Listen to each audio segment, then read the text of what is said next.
ठीक है। सेक्शन है 187, investment of companies to be held in its own name. तो ये बोल रहा है कि जो जी कंपनियां इन्वेस्टमेंट करती हैं वो उनको अपने नाम पे होल्ड करनी है। तो ये सेक्शन हमको बताएगा कि जी ऐसे कौन से सिनेरियो है जहाँ पे कंपनी किसी और नाम पे होल्ड कर सकती है, और अगर अपने नाम पे नहीं होल्ड कर रही तो क्या क्या कंप्लायंस करनी पड़ती है। ठीक है, वन जी सर वन पढ़ दो। जी 180 section 187 investments of company to be held in its own name. Hmm, Subsection 1 all investments made or held by a company in any property, security or other assets shall be made and held by it in its own name, hmm, provided that the company may hold any shares in its subsidiary company in the name of any nominee or nominees of the company if it is necessary to do so to ensure that the number of the members of the subsidiary company is not reduced below the statutory limit. ठीक है। अब इसको example से जी समझते हैं। जी company है right move limited, जी money available है इसके पास 100 करोड़। अब इसको करनी है इन्वेस्टमेंट, कर सकती है, बिल्डिंग ले सकती है, जी शेयर्स ले सकती है,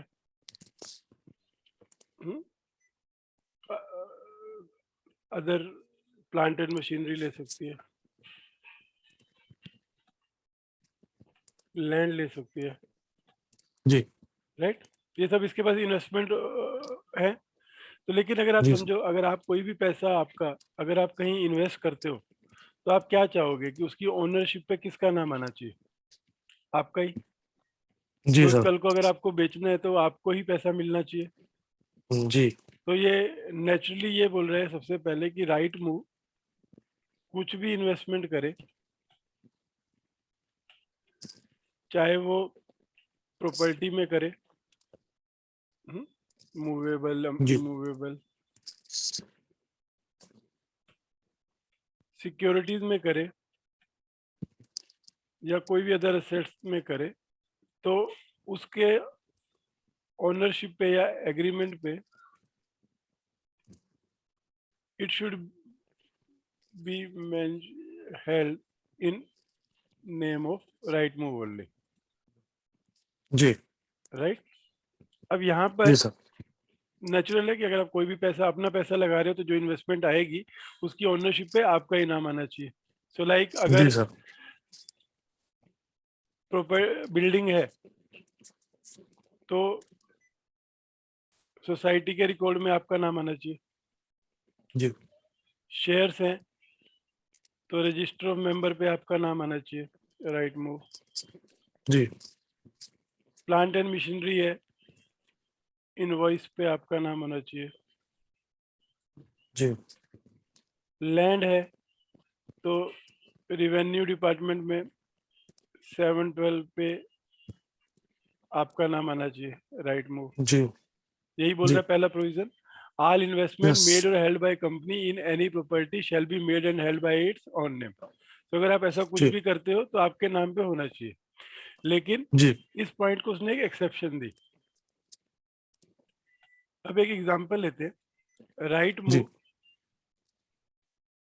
एक्वायर करती है 100% शेयर्स ऑफ पॉपुलर सर्विसेज। इसके 1000 शेयर है जो ये जी एक्वायर करती है। अगर इसने ये 1000 के 1000 शेयर पॉपुलर सर्विसेज के, पॉपुलर सर्विसेज राइट मूव के नाम पे होल्ड कर दिए, जी एक्वायर्स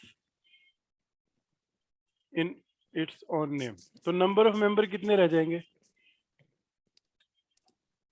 1, क्योंकि एक ही नाम पे यस हो सर गया, एक ही नाम पे हो गया यस प्राइवेट लिमिटेड। लेकिन प्राइवेट लिमिटेड कंपनी में कितने मेंबर्स चाहिए कम से कम? दो तो minimum number of member required 2। सो यहाँ पर लॉ अलाउस करता है कि कुछ शेयर वो किसी नॉमिनी के नाम पे होल्ड करे, सो दैट मिनिमम जी नंबर ऑफ मेंबर बने रहे। जी तो सर, यहाँ पे शेयर होल्डिंग में वो क्या करेगी कि 999 राइट मूव के नाम पे लेगी जी, और 1 share nominee, mister Gaurav acting as nominee of right move. जी, अब ये जब हुआ तो यहाँ पे आपको बेनिफिशियल इंटरेस्ट और रजिस्टर्ड ओनर का कंसेप्ट भी आ गया कि जी रजिस्टर्ड सर, ओनर गौरव है लेकिन बेनिफिशियल ओनर राइट मूव है। तो यहाँ जी, पे फॉर्म MGT 4, 5 एंड 6 लग गए, जी, जहाँ पे MGT 4 में गौरव ये देगा कि मैं राइट मूव के नाम पे होल्ड कर रहा हूँ, MGT 5 में राइट मूव बोलेगी कि ये एक शेयर पे जो गौरव के नाम पे वो हमारा है, और 6 में जी, पॉपुलर सर्विसेज फॉर्म फाइल करेगी ROC में ये ट्रांजेक्शन जी, रिकॉर्ड करते हुए। जी, हम्म? तो पहले सेक्शन को अब जी सर, इस डेफिनेशन के कंटेक्स्ट में अब वो वन और प्रोविजो को एक बार पढ़ दो। जी sir. Hmm, All investments made or held by a company in any property, security, or other asset shall be made by and held by it in its own name, hmm, provided that the company may hold any shares in its subsidiary company in the name of any nominee or nominees of the company, if it is necessary to do so, to ensure that the number of members of the subsidiary company is not reduced below the statutory limit. जी, अभी यही जो है private limited की जगह public limited होती तो यहाँ पे नॉमिनी जी, एक की जगह 6 हो जाते। छह हो जाते हैं, अभी यस, आप किसी भी ऐसी कंपनी में जाओगे जहाँ पे सब्सिडरीज जी, हैं तो आपको ये सेक्शन एप्लीकेबल दिखेगा। वहां जी, पर जी, एक कंपनी के नाम पे होंगे, नीचे 5-6 इंडिविजुअल के नाम पे होंगे, उस पर लिखा जाएगा holding as nominee of. nominee, yes, तो वहां पे आपको दो कंप्लायंसेस देखनी है। एक सबसे पहले कि MGT 456 फाइल हुआ है कि नहीं, okay, राइट, क्योंकि वो जी सर, बेनिफिशियल ओनर आपको रिकॉर्ड करना पड़ता है ROC के रिकॉर्ड पे। जी सर, और दूसरा कि उसकी रजिस्टर में एंट्री हुई है कि नहीं, वो प्रोविजन आगे आएगा। ठीक है, पहला क्लियर है। जी, यस सर, सेकंड में क्या कह रहा है, एक्सेप्शंस दे रहा है। एक एक्सेप्शन तो हमको दिख गई जी, जो थी होली ओन्ड सब्सिडरी के लिए। wholly owned subsidiary, yes, उसके अलावा क्या एक्सेप्शंस है, बोलो। जी, nothing in this section hmm, shall be deemed to prevent a company hmm, from depositing with a bank being the bankers of the company hmm, any shares or securities for the collection of any dividend or interest payable thereon. ठीक है। अब यहाँ पर ये अभी नहीं था, ये पहले होता था। इसके जी, नीचे करता हूँ एग्जांपल, लाइक अगर आपके पास अभी फिजिकल शेयर सर्टिफिकेट है तो okay, और आपके बहुत सारी कंपनियों के शेयर सर्टिफिकेट्स हैं, तो आप ना बैंक आपको ये सर्विसेज प्रोवाइड करती थी कि आप हमारे नाम पे ट्रांसफर करो। अब सिक्योरिटीज जी, बोला तो शेयर्स भी हो सकते हैं, डिबेंचर भी हो सकते हैं। जी, जी, शेयर पे डिविडेंड आता है और डिबेंचर पे इंटरेस्ट आता है। जी, तो क्या सर्विसेज प्रोवाइड करती थी कि आप ट्रांसफर करो बैंक के पास, तो डिविडेंड बैंक के जी, पास आएगा क्योंकि बैंक का नाम रजिस्टर्ड है। जी सर, रिसीव डिविडेंड, और सेम वे में ट्रांसफर करो बैंक के पास और रिसीव इंटरेस्ट। जी, तो इन दोनों केस में ये इन्वेस्टमेंट बैंक के नाम पे है लेकिन है आपकी। बैंक को आपने एक एग्रीमेंट के थ्रू सिर्फ इसलिए ट्रांसफर किया है कि आप डिविडेंड और इंटरेस्ट कलेक्ट करके मेरे अकाउंट में क्रेडिट करो और रिकंसिलिएशन स्टेटमेंट बना के। जी सर, हाँ, तो ये एक एक्सेप्शन अलाउड थी, अभी रेयरली यूज्ड, जी, क्योंकि अभी डीमेट का जमाना है, ऑलरेडी आपके शेयर डीमेट में यस, डायरेक्टली आपके क्रेडिट में आ जाते हैं। यस, यस, ये पहला एक्सेप्शन है, क्लियर है इसमें। जी सर, अभी ये दूसरे वाले में लो, B.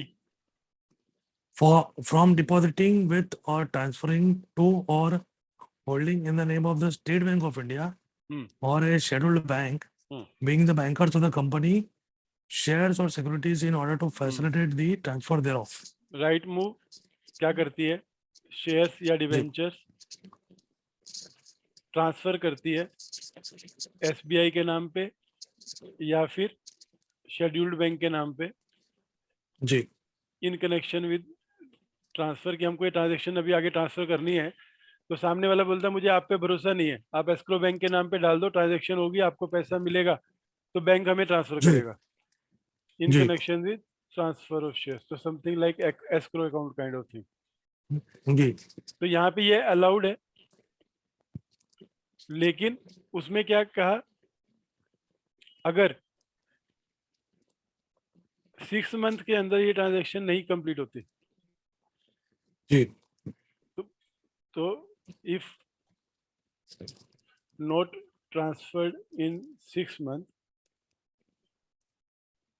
Then get it retransferred, वापिस बैंक की जगह अपना नाम चेंज कराओ। ओके ठीक है, ये इतना बड़ा पैराग्राफ है, सिंपल ये कह रहा है राइट मूव लिमिटेड अपने शेयर या डिवेंचर एसबीआई या शेड्यूल बैंक के नाम पे ट्रांसफर करता है इन कनेक्शन विद जी एनी प्रपोज ट्रांसफर, क्यों किसी और को ट्रांसफर करने वाले हैं वो शेयर, तो जी ये अलाउड है कि इवन दो कंपनी के नाम पे नहीं है, एसबीआई के नाम पे है, बट स्टिल अलाउड है, 187(1) की जी वायलेशन नहीं। लेकिन अगर 6 जी महीने में ट्रांसफर नहीं हुए तो आपको वापस एसबीआई से अपने नाम पे ट्रांसफर करा के लेने हैं। ओके तो ये सेकंड एक्सेप्शन होगी। जी पहली थी कि अगर आप डिविडेंड के लिए ट्रांसफर कर रहे हो, दूसरी आप ट्रांसफर करने के लिए ट्रांसफर कर रहे हो, जी तीसरा सी हाँ, पढ़ो। सर ये भी रेयरली यूज ही रहेगा क्योंकि हाँ डीमैट में हाँ, है नहीं और एस्क्रो में कई बार यूज होता है, अगर फिजिकल शेयर्स है या हाँ हाँ हाँ हाँ आप बैंक में एस्क्रो में उसके नाम पे करा दो, होता नहीं है, कम ही होता है, लेकिन फिर भी ये पुराने समय से ही चला आ रहा है। जब ये डीमेट जी का जी इतना जी कंसेप्ट नहीं था, तो लोग वो जो नहीं शेयर था सर्टिफिकेट्स थे वो बैंक के नाम पे ट्रांसफर करते थे अंडर एन एग्रीमेंट कि हम आपको जी ट्रांसफर करके दे रहे हैं, जब भी हम आपको कहेंगे आप उसके नाम पे ट्रांसफर कर देना, okay escrow kind of thing. Okay हाँ, सी में देखो। जी from depositing with or transferring to any person any shares or securities by way of security for the repayment of any loan advance to the company or the performance of any obligation undertaken by it. ठीक है, अब right move ने क्या किया, loan लिया, टुक loan, और ये shares और जी डिवेंचर्स प्लेज कर दिए। ओके अब पहले प्लेज कैसे होता था ट्रांसफर में, share transferred in the name of pledgee, जी फिजिकल शेयर्स में प्लेजी के नाम पे ट्रांसफर। अभी कई कंपनियों की अगर आप शेयर होल्डिंग देखोगे ना, बैंक का नाम आता है, लेकिन बैंक को जी बोलो तो वो बोलते हैं तो हमारे पास सिक्योरिटी के लिए पड़ा है। जी जी तो ये भी अलाउड है, अगर आपने वो शेयर्स बैंक के नाम पे किसी लोन के अगेंस्ट में प्लेज करके उसके नाम पे ट्रांसफर किए हैं, या फिर किसी पार्टी पे contract security performance of obligation के लिए, दो सिनेरियो हैं।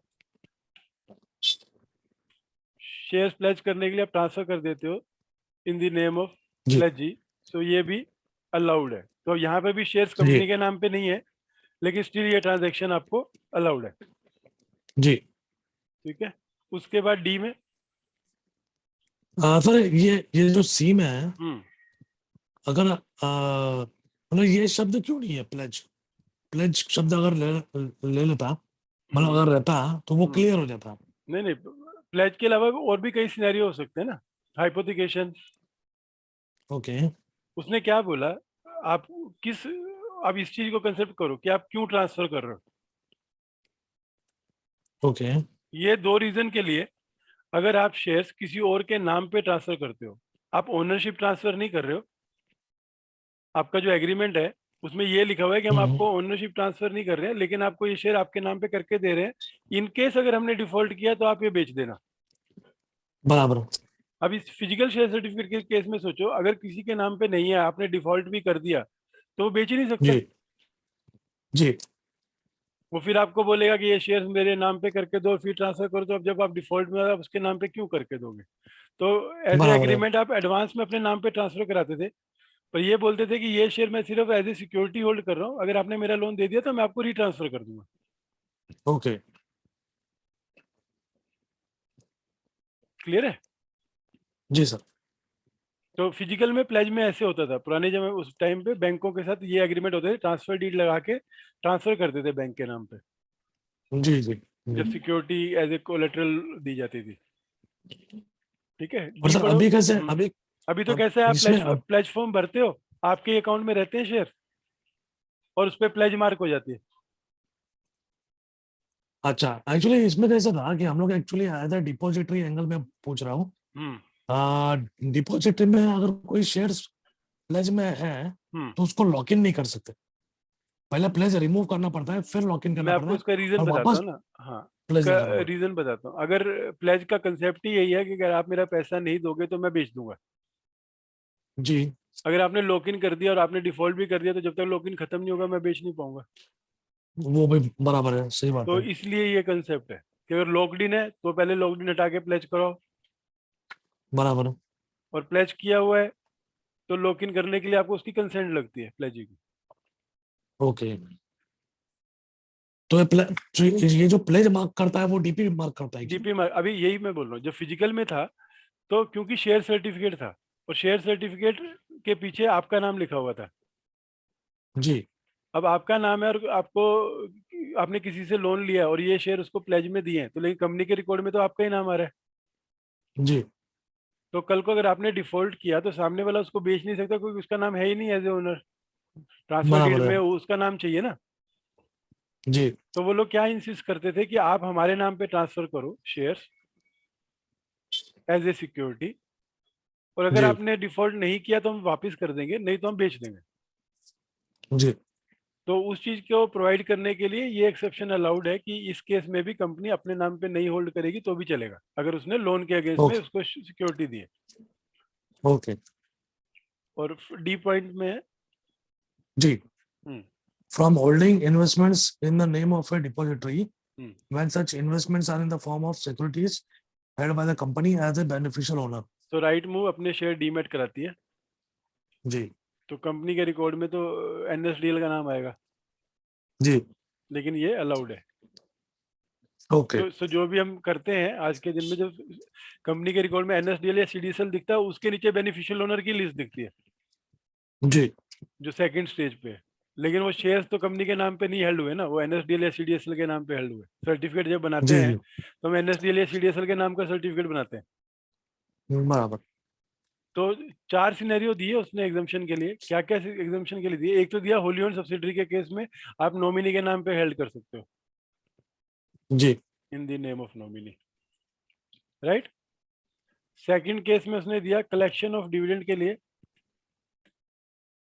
आप बैंक के नाम पे हेल्ड कर सकते हो, जी, in the name of bank.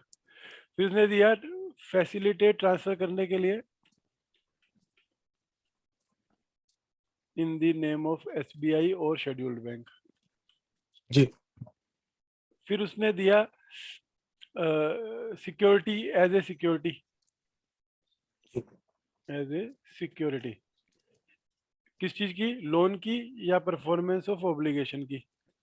जी, किसके नाम पे होल्ड कर सकते हो? प्लेजी के नाम पे। जी, और पांचवा उसने क्या दिया लास्ट? डीमेट के लिए in the name of depository. Depository.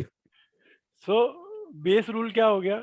सबसे पहला जो रिस्ट्रिक्शन थी कि कोई भी कंपनी सारी इन्वेस्टमेंट अपने ही नाम पे होल्ड करेगी। जी, फिर उसने एक्सेप्शन दी, अगर आप सब्सिडरी हो और आपको मिनिमम नंबर पूरे करने हैं तो आप नॉमिनी के नाम पे होल्ड कर सकते हो। डिविडेंड अगर आप जी, कलेक्शन करने के लिए दे रहे हो तो बैंक के नाम पे होल्ड कर सकते हो।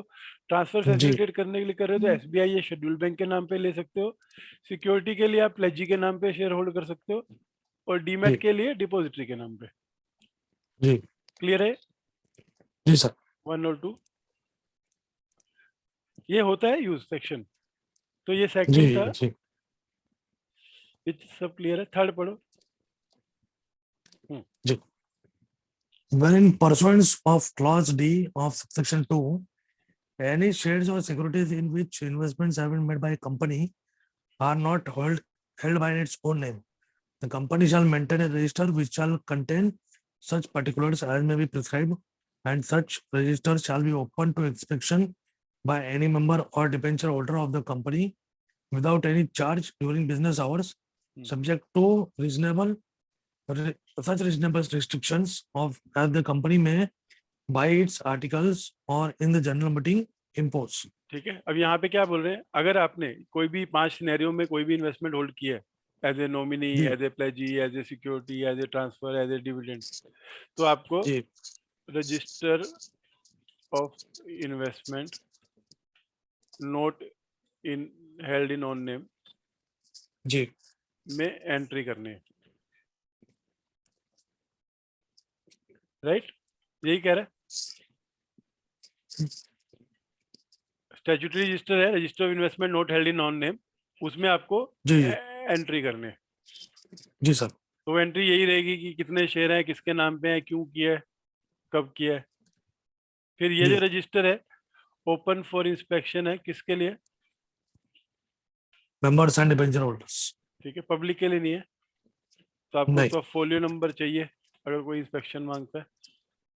जी जी फिर चार्ज, नो चार्ज, फ्री है, फ्री में इंस्पेक्शन कर सकते हैं। जी कब? Timing during business hours. जी रीजनेबल रिस्ट्रिक्शन, लाइक आपने बोल दिया मंडे टू फ्राइडे 11 से 1। क्लियर?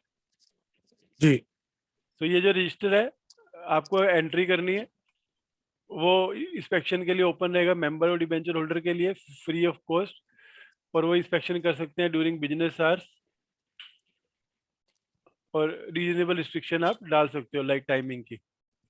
जी सर। उसके बाद डिफॉल्ट है तो क्या? Fourth point. जी, if a company is in default in complying with the provisions of this section, the company shall be liable to a penalty of 5 lakhs Hmm. rupees, and every officer of the company who is in default shall be liable to a penalty of 15,000 rupees. Company 5 lakhs, officer in default 50,000. 50,000। ठीक है, अब मेरे को जी summarise कर दो, ये section हमने पढ़ लिया कि क्या कह रहा है register of investment not held in, ये पूरा जो सेक्शन है investment to be held in notes name, यहाँ पे हमने पढ़ा, जी यहीं से पढ़ते हैं। Investment to be held in on name, yes to be held in on name, उसकी एक्सेप्शन दी उसने 5, यस सर। राइट? उसके बाद उसने बोला कि अगर आपने ये किया है तो आपको रजिस्टर में एंट्री करनी है,